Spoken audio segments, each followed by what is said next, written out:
Hey guys, welcome back to another video. आप देख रहे हैं लॉ एंड फैक्ट्स। तो आज का वीडियो खासकर काफी इंपॉर्टेंट होने वाला है, खासकर उन सभी लोगों के लिए जो पुलिस से डरते हैं या पुलिस के साथ टकराव के दौरान अपनी अधिकारों को लेकर भ्रमित रहते हैं। हम आज चर्चा करेंगे कि पुलिस से डरने की जरूरत नहीं है और आपके पास पुलिस के खिलाफ कई सारे कानूनी अधिकार है और वो अधिकार क्या क्या है आज हम सब कुछ डिस्कस करने वाले हैं।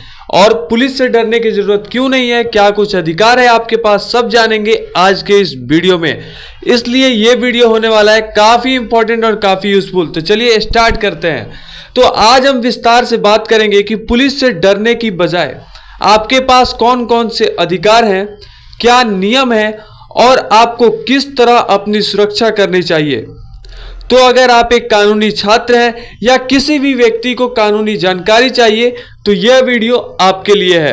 तो चलिए स्टार्ट करते हैं सब कुछ कि क्यों नहीं डरना चाहिए, क्या कुछ आपके पास राइट है, अधिकार है, क्या नियम है, और अगर पुलिस आपके साथ दुर्व्यवहार करता है, गलत करता है तो आप क्या कर सकते हैं। तो सबसे पहले हम लोग जानते हैं पुलिस का काम और जिम्मेदारियां, यानी कि पुलिस का क्या काम है और क्या जिम्मेदारी है। तो पुलिस का मुख्य काम कानून व्यवस्था बनाए रखना और अपराधों को रोकना है। पुलिस अधिकारियों को नागरिकों के अधिकारों का उल्लंघन नहीं करना चाहिए।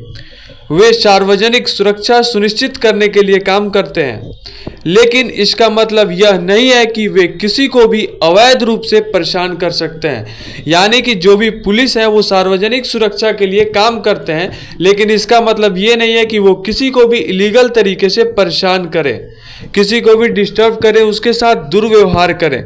ये पुलिस का कोई अधिकार नहीं है। तो आइए जानते हैं पुलिस के पास कौन कौन से अधिकार हैं, क्या कुछ राइट हैं पुलिस के पास। तो चलिए जानते हैं। पुलिस के पास किसी व्यक्ति को गिरफ्तार करने का अधिकार होता है, यानी कि किसी पर्सन को अरेस्ट करने का राइट होता है पुलिस के पास, यदि उसे लगता है कि वह अपराध में सम्मिलित है। यानी कि अगर पुलिस को लगता है कि कोई पर्सन किसी भी ऑफेंस में, किसी भी क्राइम में उसका इन्वॉल्वमेंट है तो वो उसको गिरफ्तार कर सकता है। लेकिन गिरफ्तारी से पहले पुलिस को उस व्यक्ति को अपने अधिकारों के बारे में सूचित करना अनिवार्य है, यानी कि पुलिस को उसका राइट्स बताना जरूरी होता है। पुलिस को किसी स्थान या व्यक्ति की तलाशी लेने का अधिकार होता है, यानी कि पुलिस को सर्च करने का भी अधिकार है, राइट है। लेकिन इसके लिए न्यायालय से वारंट की आवश्यकता होती है, सिवाय आपात स्थिति के। अगर कोई आपात स्थिति नहीं है तो न्यायालय से वारंट लेकर ही सर्च कर सकते हैं। पुलिस के पास किसी अपराध की जांच करने और साक्ष्य इकट्ठा करने का अधिकार होता है, यानी कि एविडेंस इकट्ठा करने का, उसका जांच करने का अधिकार होता है पुलिस के पास। यह अधिकार उनके कार्य क्षेत्र के तहत आता है, जिसका जो कार्य क्षेत्र है वहां पे।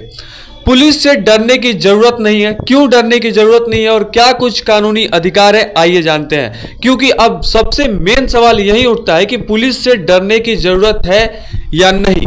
तो आइए अब इसके उत्तर पे आते हैं। तो जवाब है कि पुलिस से डरने की बिल्कुल भी जरूरत नहीं है, क्योंकि इंडियन कॉन्स्टिट्यूशन और इंडियन जो भी लॉ है, जो भी कानूनी प्रावधान है, उसके तहत आपके पास बहुत से अधिकार हैं, बहुत से राइट्स हैं जो आपको पुलिस के अत्याचार से बचाते हैं। अगर पुलिस आपके खिलाफ कोई भी अत्याचार करता है तो आपको बचाते हैं वो सारे कॉन्स्टिट्यूशन और आपके कानून। तो सबसे पहले हम लोग जानते हैं आपके कॉन्स्टिट्यूशनल राइट, यानी कि संवैधानिक अधिकार कौन कौन से हैं। तो चलिए जानते हैं। यह अनुच्छेद आपको जीवन और स्वतंत्रता का अधिकार देता है। इसका मतलब यह है कि यदि पुलिस आपके अधिकारों का उल्लंघन करती है तो आप अदालत में अपनी सुरक्षा के लिए याचिका दायर कर सकते हैं।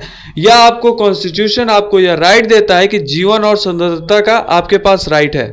इसका मतलब आपको कोई भी पुलिस किसी भी चीज का उल्लंघन करता है तो आप अदालत में उसके लिए कंप्लेन कर सकते हैं। जब पुलिस किसी को गिरफ्तार करती है तो उसे उस व्यक्ति के अधिकारों के बारे में बताना पड़ता है कि उस पर्सन के पास क्या क्या राइट है। अगर वो गिरफ्तार कर रहा है तो गिरफ्तार व्यक्ति को यह बताना अनिवार्य है कि उसे गिरफ्तार क्यों किया जा रहा है, यानी कि जो भी अरेस्ट किया जा रहा पर्सन है उसको बताना जरूरी होता है कि उसे किस जुर्म में गिरफ्तार किया जा रहा है। अब है गिरफ्तारी और पूछताछ से संबंधित अधिकार, यानी कि पुलिस के पास गिरफ्तारी करने से और पूछताछ करने से रिलेटेड क्या क्या अधिकार होते हैं। तो सबसे पहले गिरफ्तारी का अधिकार जानते हैं कि पुलिस के पास गिरफ्तारी का अधिकार कब है, क्यों है। पुलिस केवल स्पष्ट और उचित कारण होने पर ही गिरफ्तारी कर सकती है।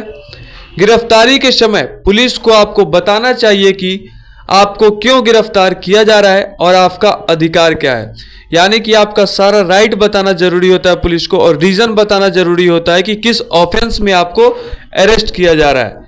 ये सब पुलिस के द्वारा बताया जाता है। उसके बाद है सुनवाई का अधिकार। आइए जानते हैं क्या है ये सुनवाई का अधिकार।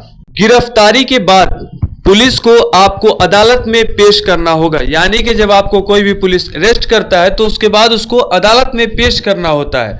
कानून के तहत गिरफ्तार व्यक्ति को 24 घंटे के भीतर न्यायालय के समक्ष पेश करना अनिवार्य है, यानी कि पुलिस को 24 आवर के अंदर अंदर न्यायालय के समक्ष पेश करना जरूरी होता है।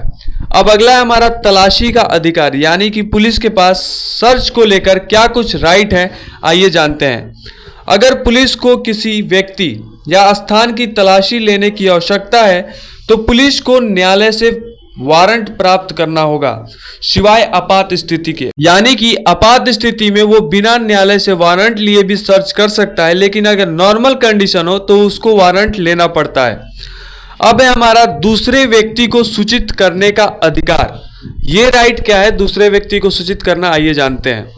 जब किसी व्यक्ति को अरेस्ट किया जाता है, गिरफ्तार किया जाता है, तो पुलिस को उस व्यक्ति के परिवार को सूचित करने का भी अधिकार होता है, यानी कि जो अरेस्टेड पर्सन है उसके फैमिली को, उसके फ्रेंड्स को यह सूचित किया जाए कि उसको अरेस्ट किया गया है।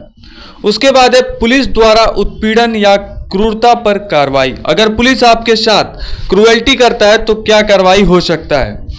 पुलिस अगर अत्यधिक बल प्रयोग करती है या इलीगल तरीके से कोई भी उत्पीड़न करती है, हरासमेंट करती है, तो यह पुलिस क्रूरता यानी कि पुलिस क्रूएल्टी कहलाती है, जो कानूनी अपराध है, एक ऑफेंस है। ऐसे मामले में आपके पास बहुत सारे ऑप्शंस हैं, आइए जानते हैं एक एक करके कि क्या कुछ ऑप्शंस है आपके पास। तो पहला है पुलिस क्रूरता, यानी कि पुलिस क्रूएल्टी के खिलाफ कानूनी अधिकार। तो क्या क्या लीगल राइट्स है आपके पास पुलिस क्रूएल्टी के खिलाफ, आइए जानते हैं। अगर पुलिस आपके अधिकारों का उल्लंघन करती है, वायोलेशन करती है, या आप पर क्रूरता करती है यानी कि क्रूएल्टी करती है, तो आप राष्ट्रीय मानवाधिकार आयोग NHRC यानी कि नेशनल ह्यूमन राइट्स कमीशन या राज्य मानवाधिकार आयोग में शिकायत दर्ज कर सकते हैं। यह आयोग पुलिस के खिलाफ जांच करता है और उचित कार्रवाई करता है, यानी कि अगर पुलिस के खिलाफ आपको कोई भी कंप्लेन करना हो तो आप NHRC में कर सकते हैं। पुलिस के अत्यधिक बल प्रयोग से उत्पीड़ित व्यक्ति न्यायालय में दावा कर सकता है, यानी कि अगर पुलिस आपके ऊपर अत्यधिक यानी कि ज़्यादा बल प्रयोग करता है, फोर्स अप्लाई करता है और उससे हरासमेंट करता है, तो आप न्यायालय में दावा कर सकते हैं और सिविल सूट के जरिए मुआवजा भी प्राप्त कर सकते हैं। अब हम लोग जानते हैं कि पुलिस के खिलाफ आपके पास संवैधानिक उपाय क्या क्या है, कॉन्स्टिट्यूशनल उपाय क्या है आपके पास पुलिस के खिलाफ अगर बल प्रयोग करता है या अत्याचार करते हैं। तो अगर पुलिस की क्रूरता यानी कि क्रूएल्टी से नागरिकों के अधिकारों का उल्लंघन होता है, यानी कि किसी का भी राइट्स का वायोलेशन होता है, ह्यूमन राइट्स का, तो कोई भी व्यक्ति जनहित याचिका यानी कि PIL पब्लिक इंटरेस्ट लिटिगेशन दायर कर सकता है। इससे न्यायालय इस मामले की जांच करेगा और उचित आदेश जारी करेगा। पुलिस से संपर्क करते समय क्या करें, यानी कि अगर मान लीजिए आपको किसी भी पुलिस से बहस करने की नौबत आती है या कोई भी संपर्क करने की नौबत आती है, तो कैसे करें ताकि आपको कोई आगे प्रॉब्लम ना हो। तो पुलिस से सही तरीके से संपर्क करने और अपने अधिकारों को सही से समझने से, यानी कि जो भी आपका राइट है उसको अच्छे से समझें और आप किसी भी परिस्थिति में सुरक्षित रह सकते हैं इस तरीके से। तो आपको मैं कुछ इंपॉर्टेंट टिप्स देना चाहता हूं जिससे आपको पुलिस से बात करने में काफ़ी इजी होगा। अगर पुलिस आपको गिरफ्तार करने या पूछताछ करने के लिए आती है तो शांति बनाए रखें और बिना विरोध किए उनसे बात करें। अगर पुलिस गिरफ्तार करे तो आप उनसे बात कर सकते हैं। शांति से शांत रहकर आप मामले को बेहतर तरीके से समझ सकते हैं कि क्या मामला है, किस ऑफेंस में गिरफ्तार किया जा रहा है, ये सब कुछ आप नॉर्मली पूछ सकते हैं। जैसे कि हमने पहले भी कहा है आपको कि आपको जानना जरूरी है कि आपकी गिरफ्तारी और पूछताछ के दौरान क्या अधिकार है, ये सब बताया मैंने। तो आपको किस ऑफेंस में गिरफ्तार किया जा रहा है ये सब जानना जरूरी है। आपको ये सब अधिकार आप पुलिस के सामने रख सकते हैं और पुलिस आपको हेल्प करेगा उस समय। अगर आपको सब अधिकार पता है तो आपको डरने की जरूरत नहीं है। अगर संभव हो तो गिरफ्तारी या पूछताछ के दौरान किसी विश्वसनीय व्यक्ति को गवाह के तौर पर साथ रखें, खासकर एक एडवोकेट और एक वकील को। या आपके राइट्स को सुरक्षा करता है, यानी कि जो भी आपका अधिकार है वो आपको सुरक्षा करेगा। अगर एडवोकेट है तो आपको काफी हेल्पफुल होगा। अगला है हमारा कानूनी कदम। अगर पुलिस का गलत व्यवहार हो आपके साथ तो आप क्या कानूनी कदम उठा सकते हैं। तो पुलिस अधिकारियों के खिलाफ शिकायत आपके पुलिस स्टेशन या अधिकारियों के वरिष्ठ कार्यालय में दर्ज कराई जा सकती है। जो भी पुलिस स्टेशन है या अधिकारी के वरिष्ठ कार्यालय है उसमें आप लोग दर्ज करा सकते हैं पुलिस के खिलाफ कंप्लेन। अगर पुलिस का व्यवहार मानवाधिकार का उल्लंघन करता है, यानी कि ह्यूमन राइट्स का वायोलेशन करता है, तो आप मानवाधिकार आयोग से भी संपर्क कर सकते हैं और वहां पे भी बात कर सकते हैं। यदि आप पर पुलिस के द्वारा फोर्स का अप्लाई किया गया है, यानी कि बल का प्रयोग किया गया है, या किसी प्रकार का हरासमेंट हुआ है, अत्याचार हुआ है, तो आप सिविल या आपराधिक मुकदमा यानी कि सिविल केस या क्रिमिनल केस भी दायर कर सकते हैं। अब आइए हम लोग जानते हैं इस केस का निष्कर्ष, यानी कि पूरा इस वीडियो का कंक्लूजन क्या निकल के आता है मेरे तरफ से ये निष्कर्ष चलिए जानते हैं।